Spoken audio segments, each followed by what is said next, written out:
Quand on a cette démarche professionnelle en fait d'investir, tout doit être un produit d'investissement. L'autre jour en session de coaching, un élève, il se présente, c'était sa première session. Et je lui dis ok, parle-moi de toi. Il me dit voilà, j'ai ma résidence principale, j'habite à Annecy, voilà ce que je fais dans la vie. Enfin, on parle un peu et je lui dis ok, pour ta RP, c'est quoi le coût, combien t'as coûté, etc.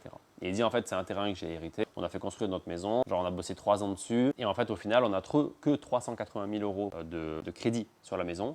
Et la maison elle est estimée aujourd'hui à plus de 900 000 euros. Donc c'est génial, tu vois. C'est un coup magistral qu'il a fait, une plus-value potentielle énorme. Sauf que il y a un gros émotionnel dessus parce que c'est sa femme qui a hérité d'un terrain de sa famille, donc une valeur sentimentale, et qu'en fait, tant qu'ils n'en feront rien et tant qu'ils ne la vendront pas, ils vont être bloqués d'une certaine manière parce que les 380 000 euros, pour eux, c'est quand même une somme importante par rapport à leur salaire. Donc les 600 000 euros potentiels de plus-value, c'est énorme par rapport à leur profil à eux. Maintenant qu'ils sont là, ça va être très compliqué de continuer à investir sans revenir en arrière potentiellement et récupérer de la trésorerie. Et là, c'est ça qui est dur. C'est moi, je dois lui expliquer, en fait, tu sais, ta belle maison, tu es très très fier et qui vaut 900 000 euros dans lequel tu habites et tu peux te la permettre parce que tu as un crédit de 380 000 euros uniquement, mais en fait, il faut que tu la vendes. Et ça, il n'est pas prêt à l'entendre et potentiellement sa femme, encore moins. Je sais que ça prendra du temps et soit il arrivera à cette conclusion à un moment donné, mais c'est facile de l'extérieur pour moi de le dire et même les autres élèves qui étaient là, ils disent ok ouais c'est vrai que putain si j'avais ça moi je vends,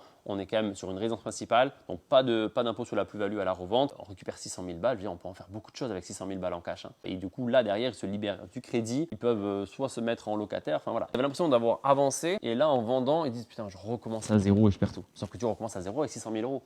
Et c'est quand même pas la même chose. D'autres élèves qui étaient là dans ce coaching-là et qui disaient ok, nous on a vendu notre baraque pour se remettre en locataire, pour avoir de la capacité d'emprunt et pour avoir de l'endettement. Donc c'est des profils qui sont différents, avec des objectifs qui sont différents et des concessions qui ne sont pas les mêmes. Mais des fois c'est du temps qu'il faut. C'est juste que peut-être que cet élève-là, avec le temps, ça lui semblait être une évidence. En tout cas, j'ai essayé de planter la graine, c'était mon travail, planter la graine pour qu'il commence à se poser la question de se dire peut-être que vendre la maison, ça peut avoir du sens. Peut-être qu'il réfléchira à d'autres solutions. Mais en tout cas, je voulais lui arriver à décorréler le côté émotionnel du côté business et du côté entrepreneurial et investissement. Quand on a cette démarche professionnelle en fait d'investir, tout doit être un produit d'investissement, à la fois notre résidence principale et à la fois nos investissements locatifs classiques.